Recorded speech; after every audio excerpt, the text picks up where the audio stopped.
Get some instant analysis. Welcome in former MLB Executive of the Year and CBS Sports baseball insider Jim Bowden.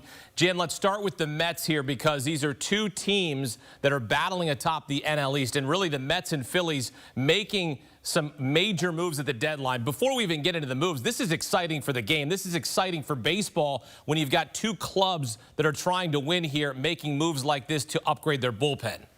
No doubt, and either one of these teams can win the NL East. Either one of these teams can be a wild card. And by the way, they're both good enough to win the World Series. So the work that was done today, it is going to be done tomorrow by both of these teams, because I don't think either team is done. Tells you how sense of urgency they have, how both organizations were built to win now, and they're going for it. And the other thing that's very clear after we saw the trades today, it is a seller's market. These are huge prospect prices that the Mets and Phillies paid today to get these arms. It's also interesting the contrast of which direction each team went with, right? The Phillies went for depth.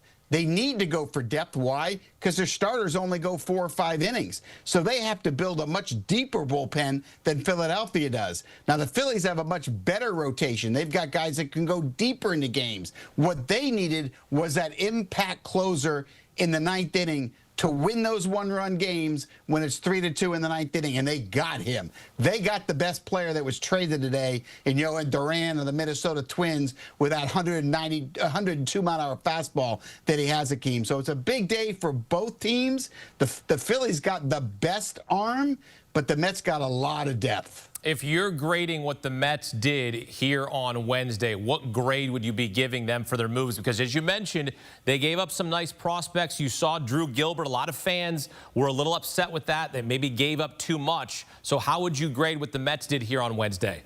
Yeah, I'm going to give them a B+ so far. I mean, and they're just getting started, okay? They're out there trying to get a starting pitcher. I think they'll get one. They may get one of the 2 Arizona guys, either Zach Gallen or Merrill Kelly. I also think they're going to be able to finish that Lewis Robert deal, so let's keep an eye on both of that. But right now, they get a solid B+.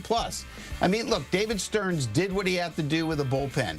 So now to get to Diaz, he could be comfortable with all those names you just showed. Helsley, Rogers, Soto, Stanek, all the guys that were sitting there. So it really helps this team. But I don't think they're done. I think they need another bat, and I think they need a starting pitcher. They get those 2 things, I'll be giving them an A tomorrow at 6 o'clock. Okay, we will wait to see if the Mets make any other moves. You said they needed a bat. Luis Robert is still out there. Cedric Mullins, also a name that has been linked to the New York Mets. We talk about what the Phillies needed.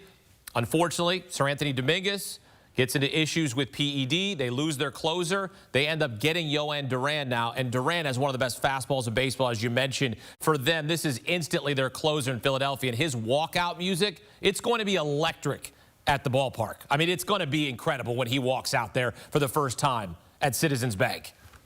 Well, it's going to be. And look, I think the president, Dave Dombrowski, made a huge statement today. He doesn't like to trade his best prospects. His whole career, he has held on to them. It's not what he likes to do.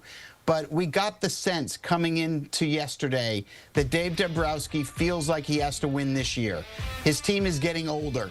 The window to winning isn't going to stay forever. And he traded away Mick Abel. Big arm, big upside, has a chance to develop into a front-of-the-rotation type of starter who's basically Major League ready.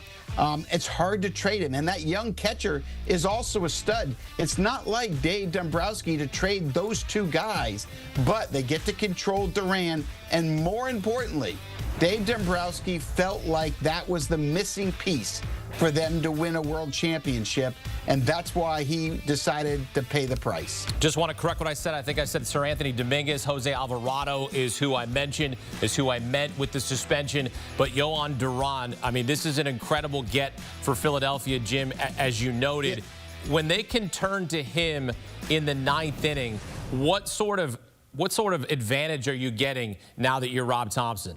Well, you have an 8-inning game now. Because if you have a lead after 8, you win. You don't have to worry about the 9th inning. It's going to be good morning, good afternoon, and good night. He walks off the field. I'm glad you brought up Jose Alvarado for a minute, though, because remember, they will be getting him back. Now, he won't be eligible for the postseason, but it is significant that they'll get him back while they're in a race yeah, obviously with the New York Mets to try to win the division or get a home playoff series, right? So keep that in mind. They'll be getting him back too. So adding Duran, they'll also be adding Alvarado once that suspension is up. All right. This is going to be incredible. Again, we are 24 hours away from the MLB trade deadline. The Mets and Phillies battling for first place in the NL East and making major upgrades to their bullpens. The Mets getting Ryan Helsley, Tyler Rogers. The Phillies adding Yohan Duran. And right now, according to our friends at FanDuel, the Phillies are the favorites to win the NL East at -140. The Mets at +110. The Phillies won the division last year, but then ended up losing to the Mets in the NLDS, looking to run it back for the second year in a row. All right, back here with Jim Bowden. And Jim, we mentioned one of the names to watch here. Luis Robert is still out there. He was not pulled from that Phillies-White Sox game tonight. Also, Gino Suarez against the Tigers today, 1 for 4 with a double. He was not removed. So where do we stand on some of these top players to watch? Stephen Kwan's name has continued to make its way around GM's conversations throughout the day. Yeah, I think all three are getting traded, but you see what the price is. It's a seller's market at one of the highest levels we've ever seen. So to get these guys, it's going to hurt, and these trades today hurt.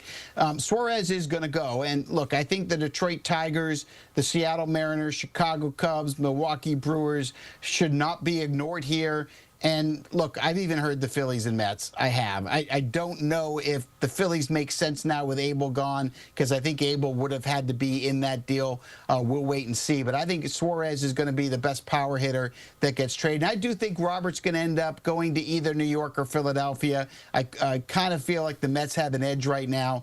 They just have a lot of usable major league talent that's close. You know, they're not going to do Mark Vientos, but, you know, there may be some other players. They would do Acuna. That's not enough for the White Sox, but maybe they can add a piece or two. So we'll see how that plays out. But I do think it gets moved as well. Look, I think we're going to have a very busy day tomorrow. We'll have it all covered, obviously, here on CBS Sports HQ. But we're going to see a lot of movement because, look, as much as we heard a big splash from the Phillies and Mets, what we also heard was a very quiet Los Angeles Dodgers today. Right? We heard a very quiet New York Yankee team today. The Detroit Tigers, we could not hear from them today. All of them are waiting for tomorrow. Tomorrow's going to be chaos. Tomorrow's going to be when the blizzard hits the hurricane and combines with a tornado. I can't wait for it. I'm curious if you think and what you're hearing for Kwan and Shane Bieber, because Shane Bieber's sitting here rehabbing from Tommy John. He may only need one more rehab start before he makes his debut. Is that becoming a package deal, or is it a Kwan by himself singular deal, or are teams trying to get both these guys? Well, I mean, I would try to get both. So would you, right? I mean, Bieber's upside's incredible. I just don't know if it's going to be this year or next year. You know, and so I'm not quite sure I understand why the Guardians are trading either one right now. I know they're trying to reboot, but I'm not sure I completely understand. But Bieber, boy, you know, we all know when he's on what he can be. And he threw the other day, and teams were impressed. I know the Cubs were one of the teams that were there. You know, Kwan's an interesting player because you got a Gold Glove left fielder who doesn't strike out at all. He has elite contact rate. And those guys, when you get to the playoffs, that's gold. Matter of fact, it's platinum, really, to be able to get on base. And Kwan makes the biggest difference when he's on a team of players that bang, right? Like, the Padres would love to get him for left field. That's a big weakness for them. But imagine him on the top of the lineup, you know, with Tatis and Machado and Bogarts and that group behind him.